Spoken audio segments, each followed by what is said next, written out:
to the podcast. The second one, or maybe this is the first one of the day you're listening to. Bit of a spoiler.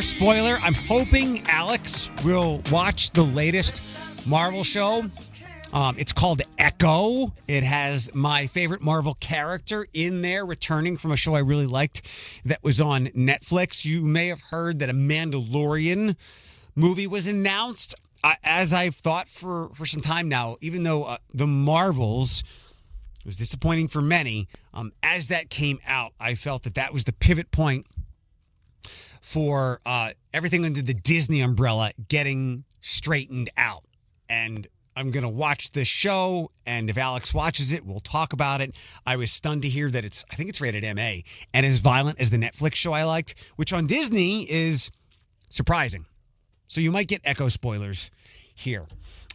3 things to tap into, including I can't believe people are going to show this person any ill will for what he did for you. We did the Ashland apartment thing in the podcast with Heather, but I'll try to tap into that again. And what almost froze me out of Toledo. And let's start with I'm stunned. The $60,000 Connect Toledo and City Amphitheater in Toledo study was completed. There's good pieces, all different kinds of information picked from the report, which you can read on 13 WTOL and the Blade. And they could have just come to me, and I would have given you this answer. As somebody who needs data, like, there's 50 people saying the roundabout in Perrysburg is a bad idea. Well, you provide me data, not other than your eyes, or I think, or I feel like. So the report basically says, yeah, we can have it, but it's not going to really be an asset, and it would likely cost the taxpayers. Let me pull. I really like the one comment from Paul Toth, who leads Connect Toledo, and he did mention that one benefit of this was getting several entities, I think the city and maybe even Hunter Brooks, the guy that wants to build the amphitheater, getting several entities that might not normally work so well together to work really well together. So if that was the cost of $60,000 and that bears fruit down the line that isn't an amphitheater, heck yeah. Some of the things that jumped out to me were for this 8,000 seat amphitheater. If a new outdoor amphitheater with a greater seating capacity and more state-of-the-art amenities becomes available in the marketplace, these higher-tier artists would prefer the opportunity to maximize ticket sales. The study reported, I'll come back to higher-tier artists, but it also said that it might reduce the quality of acts that select the zoo. They also wouldn't necessarily be it wouldn't be a cheap ticket, and the higher caliber of artist you get, the more expensive it would get. And a price point that might not allow a lot of people here to go to these shows. We were never going to get the artists. I've always wanted more pop acts here, but I've had my eyes on ones that I think could possibly come here. I never thought Doja Cat or Taylor Swift or Dua Lipa was coming to Toledo. And I've told you that for years and years and years. We're just geographically pinched. I think that a lot of performers have radius clauses in their contract, where if you do a show here, you cannot do anything else within a certain amount of miles within that radius because that venue that is having you wants to sell tickets to those people in that circle. I guess depending on where you're sitting right now, we may or may not be 60 miles from Detroit, but I'll come back to that venue specifically and why we have overlooked that, and it wasn't included in the report, but it should have been commented on with this, but this is where they could have come to me. So regardless of anything, we were never getting higher caliber artists, almost regardless of the genre, except for country where we get pretty big acts, right? I think this is from Toth. Toledo is not going to be considered a Tier 1 music city. He believes Toledo will attract Tier 2 or Tier 3 bands. That's what I've thought all along. His comments. One would be Taylor Swift, and that wouldn't happen. 2 bands are like Matchbox 20 and Pitbull. Tier 3 would be an older rock band. We just need to understand our market and figure out how large of an investment we would need We would need to build an amphitheater to meet the needs of the community. So again, we could do it, but it wouldn't really be worth it, is what I'm grasping. And I think there's another part of the study that said there would only be like 10 to 15 shows a year. Is that worth putting this up somewhere in the downtown area where we could use that for something else? So here are my two thoughts that what we could do. That Matchbox 20 show, I am upset at myself. Tickets fell into my lap at the last minute. It was a Friday. The Friday before, it was Jeep Fest Eve. And tickets fell into my lap. I could have run home real fast or had somebody let the dogs and hopped over to the zoo. But I was like, you know what? Jeep Fest is going to be a long day, like 6 to 6. I don't want to be all grumbly and ornery, getting out of what'll be a great show, but fighting to get out of the parking lot, getting home later than I expected, having to unwind and then wake up, and do that. So I didn't go. But I talked to plenty of people who did and saw pictures. And if it's in the running, if not the champion for best concert in Toledo last year. So, and I don't really talk to anybody about the zoo. I don't talk to people at the zoo like this, and they like whoever has shows around here, like the summer shows. If there's 5 shows, they usually do 5 genres, 5 buckets. And Matchbox 20 was the pop one. Was it 2 years ago? Bare Naked Ladies. I would ask the zoo, because that's a wonderful venue, right? I don't know how many people fit there. Maybe not 8,000. That's a great venue. Like, let's have a few more concerts there. Even if we got to, bundle up in September, October, or earlier in the spring. Let's do that. My other suggestion, in lieu of this amphitheater that would be built in Toledo, do the Waterville one if you want, which I don't think that will happen. How about some type of band shell? And I came across that name listening to the classical station that I like in New York City, WXQR, where over the summertime last year, they did live broadcasts from a Central Park band shell, which seemed pretty cool. Now I think I've painted that picture for you. It's a shell, kind of like an amphitheater. And there's movable seating or just seats, benches that are a part of it. Maybe it's only 500 people. 1,000 people. But that could be an avenue we go down. One of the things I was very much against proceeding with this, and the other big answer was, we don't know if there's going to be summer concerts. I don't know if Mr. Brooks can get those scheduled and announced so that we can have them coming up. Maybe some things will fall into his lap. I didn't want us to construct a mobile or portable set of bleachers or seats like he wanted to do, I think, this year at Promenade Park for a couple of reasons. Not so much like a lot of people were critical that it would keep average people out of the park. Like you couldn't come in there on certain days and enjoy your lunch or take a walk. I get that. I was more concerned about ripping it up because those seating, those benches, the seats, the bleachers, whatever, they could do some real damage, and it could be very costly to rebuild Promenade Park. Another part of this report, I believe it said the optimal solution would be to expand on what's already there at Promenade Park. Now, whether that means building seating and kind of ripping up the park, I don't know, but I think I threw out some very feasible options. I'll push back on Mr. Tuff just a little bit, and I say this in an informed and knowledgeable way. Taylor Swift is not tier 1. Taylor Swift is not tier 1. As we just saw with the tour and the movie, Taylor Swift is her own tier. Taylor Swift is the Taylor Swift tier. Tier 1 would be Doja Cat, Ed Sheeran, Dua Lipa. Those are tier 1. Although, I will tell you, what we could probably easily get to come to Toledo for the size market that we are and what we can afford. Shaking It Off, the Taylor Swift tribute band. That's not a thing so far as I know, but don't all those tribute bands go to the casino? Like the Bruno Mars one was 24 Karat Magic or something. We could have Taylor Swift tribute band, which would probably be pretty cool. And as I've always kind of joked, yeah, we'll have Doja Cat here or Dua Lipa. When, like some of these old rockers that come through, we will get the fifth retirement tour of Dua Lipa in 2049 at Huntington Center 3.0. So, yeah, unfortunately, we're never going to get those big acts. But the Pitbulls, some of the other ones off the top of my head, and I don't talk to my record label friends as much as I used to. If I did, they could give me numbers, knowledge, geography.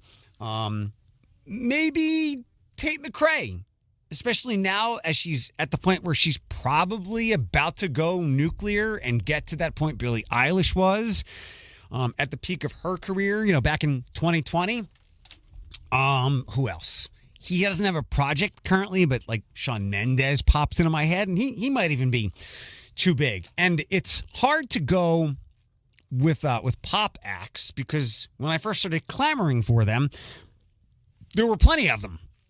Now, not really, because the top 40 format, pop music has always been like a song-driven format. That's why it had a lot of songs that you love, and I could have that artist serving you coffee at IHOP, and you wouldn't know it was them. One hit and gone. Record labels would invest in the song, but that was it. Sometimes they would invest in the song and then the career of the artist, and then we get Billie Eilish and Rihanna and whatnot. But now, due to the streaming boom, a lot of times record labels don't build talent. They just take it when it's already been built because Kid Laroi or someone like that has built a massive online following via TikTok, or where TikTok is releasing songs now. I think that's where Tate McRae released her big last single, Greed. So now record labels look for that. What are you bringing to us so we can capitalize on what you're bringing us rather than spending all this marketing money to create something that doesn't necessarily work. So there's a lot more of those artists now, those streaming hit artists. You probably have a lot of favorite songs. Even people who are people in their 30s, people in their late 20s who are still pretty wired into music. You probably have favorite songs and you don't know a damn thing about the artist. Like maybe you saw a TikTok video, but you never got into the artist. And then by the time that you did, you realize that was their only hit, or they've retired from music or something like that, because they're just like here and gone kinds of artists. I'm scrolling through our music log right now. We could probably pay to have Lotto here, Big Energy. But no Katy Perry, too big. Harry Styles, too big. We could have Justin Timberlake's I'm Turning 60 tour.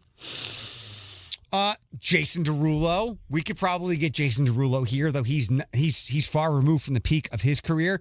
Here's a good one. This would be good for the zoo. Right around the Matchbox 20 time too. She, within the last year, had some new music. Not nearly as big as her peak, but I could see Avril Lavigne at the zoo. No, Avril Lavigne would not be a show at Promenade Park. TLDR, what that venue might have would probably bring us the same things that we've been getting.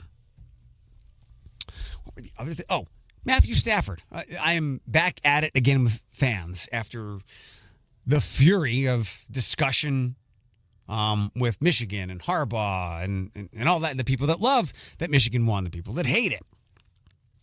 Did not expect to have this much sports fan discussion this week.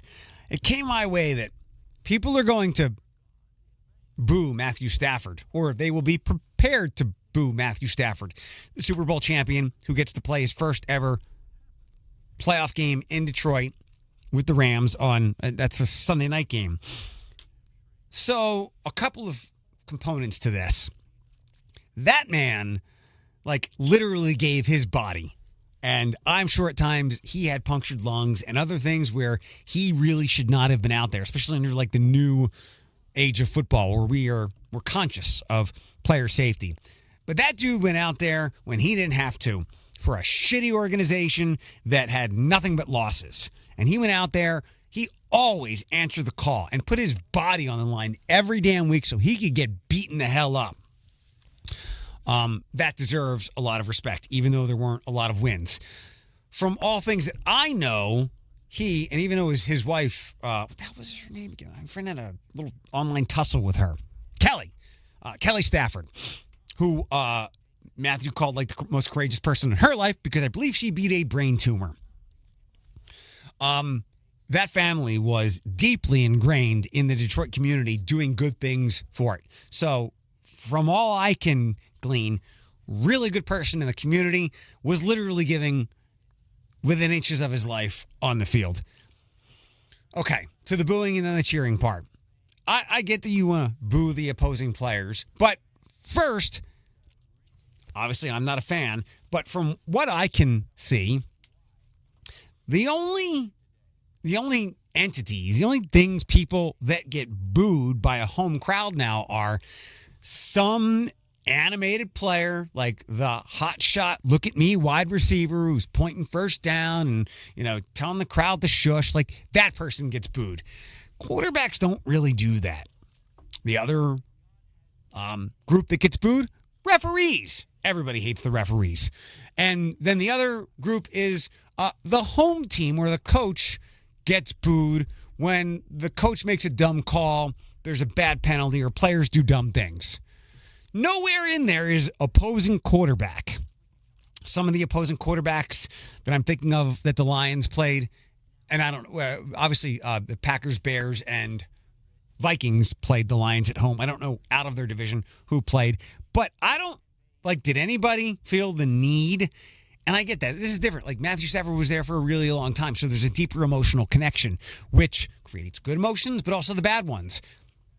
It's confusing logic to me just because he was there that you would get up and specifically boo Matthew Stafford as the quarterback of the Rams when you probably didn't boo Jordan Love or Justin Fields, the Ohio State quarterback with the Bears, or Kirk Cousins, or whoever. Like nobody boos. I gave you the three people that constantly get booed. But if you feel the need to boo, you have the heck at it. You do you. I mean, you pay for the ticket, and as long as you're not like getting really personal, being vile, offending people around you, boo all the heck you want. Not my thing, but you can have at it. But do me this. Will you do me this solid? Can we have this compromise? When they announced Matthew Stafford in the pregame introductions, give that man an ovation. Like 2 minutes. Because he deserves it for all the things I have pointed out. Booing him is absolutely absurd. He did not leave on bad terms. He left on good terms, where the Lions made sure they got him into a good situation. And oh yeah, by the way, that trade, which looked ridiculous at the time, and nobody expected Jared Goff to be starting quarterback for the Lions in their next playoff game. That trade that Matthew Stafford essentially orchestrated, much of on his own independence, was the fulcrum of where the Lions are now because of that quarterback and Jared Goff. This weekend we will have frigid temperatures. Doesn't look like for a long period, but every time we get to those temperatures, I remember I think it was 2014 and 15.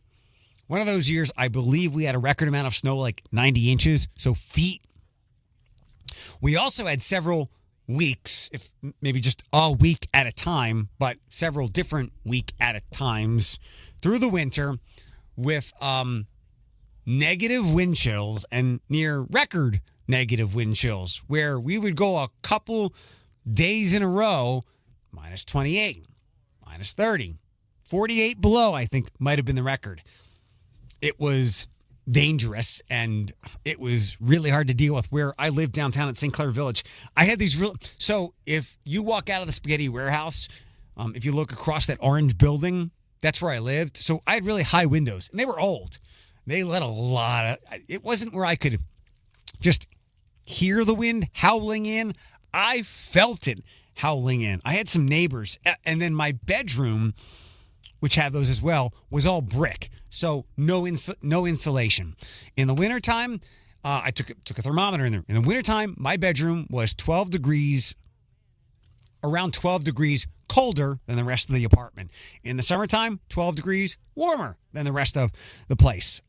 During those days, as cold as it was and as dangerous as this was, I thought about sleeping in bed with my space heater. It was that cold. my neighbors at the time when we had these negative wind chills in the 20s and 30s, they offered, if I can go sleep in their place if I want, or if I want to take their extra blankets and, like a lot of people, winterize their home with some kind of insulated plastic or something you buy from Home Depot over windows.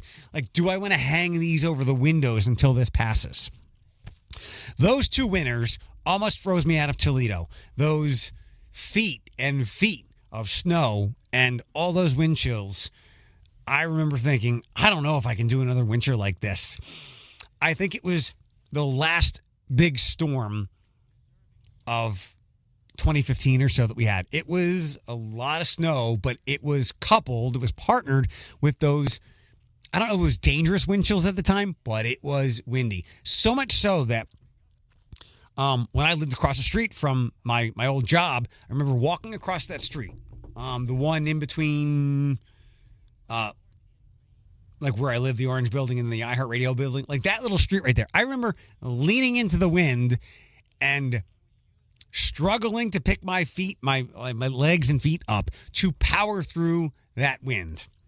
It was also so cold around those times where there was all kinds of, like, we were all not bored, but acting like kids at the time, getting all kinds of liquids out of the vending machines and whatnot and throwing it up in the air and seeing if it would freeze or not and how fast.